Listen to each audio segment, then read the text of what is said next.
Alright. So, Hello, I just have a couple questions for you. Okay. So, what knowledge do you hope that campers will take away from this camp? I think two types of knowledges. One type is technical knowledge, of course, right? So we have 5 different projects. Each project is focused on specific environmental area. So we have surface water management, we have organic waste recycling, and we have native plants in the environment. We also have drinking water and the distribution system. And I think those are these technical knowledge. But beyond that, we also want to have them to have the opportunity to develop soft skills, right? How to work in a team, how to utilize the strengths from each team member, then also the leadership skill, right? Running logistics, the logistics that's involved in running a project, and then again, public speaking. How do you put the things you learn together with the whole team to present a holistic, like a project outcome, right? And then we have a final team presentation where all 5 teams will do a presentation. We will have judges from the environmental fields to basically evaluate their this competition, and we will be awarding winners. So bottom line, technical, specific environmental related technical knowledge, but also soft skill related knowledge. If you could send a message regarding the environment to others, what would you say? I think for that, it will be simple. First, be aware. Be aware of our environment. Be aware of the value of the environment and what we need to do and the risk and associated with the environment we have right now. Then secondly, take action. Just being aware, it's not going to actually reach our goal. So be aware and take action. That would be what I would say. And building on to that, what actions do you hope that they would take, or what would you recommend that they do? I think so. There are many different problems, right? So just related to the 5 different projects, as you can see, we have too much waste, we have too much plastic pollution, we have global warming, we have all kinds of things. So I would say, pick maybe 1 or 2 particular environmental problems or issues you're concerned with. Start small. Any small thing you would do would help. Yeah, even just taking a shower, right? 4-minute shower versus 10-minute shower, it's going to make a difference.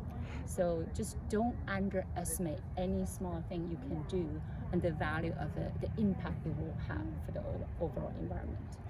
What do you look forward to in this camp?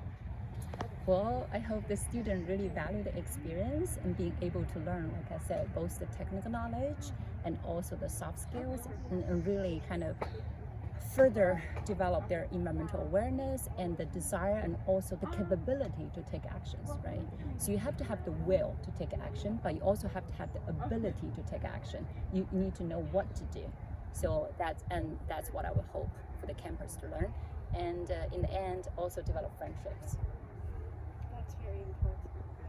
Lastly, how did you discover your interest in the field of environmental protection? Yeah, sure. So I think it's when I was little, the environment was really nice, but I think one time, I forgot, I was in elementary school. So the mountains nearby, they usually had a lot of trees and bamboos, but people are cutting bamboos off to make little products so that they can sell for money, quick money. Not in a very, they just keep cutting. And then because the vegetation was gone, we had these normal rain event, and there's a huge mudslide. Basically destroyed a bunch of houses. So I think that was made an impression on me. So when I went to, it's time for me to select a major. When I went to college, I selected environmental science and management. That's how I got started, and then I moved from environmental chemistry to environmental microbiology and environmental engineering. So just kind of just stayed in the environmental field. What's really important in the environmental field is that the environmental field is such an interdisciplinary field. You not only need to understand the technical things, right, in terms of why we have a problem, how do we resolve it, but also you need to interact with the policymakers and also enforcers, right? So a lot of the environmental protection are driven by regulation, right? The regulation oftentimes is driven by the public's desire to make a change to the environment. So I think that's why, for me, that's why I dabble in different smaller technical tracks of the environmental field. So that's kind of what it is. I hope the kids will do great. This will spark their interest in the environmental field even further, and they also realize the complexity of those environmental problems, and they can develop a career that's really going to make a difference. That's very impressive. Thank you. That's all for today. Sure. Thank you Thank very much. you.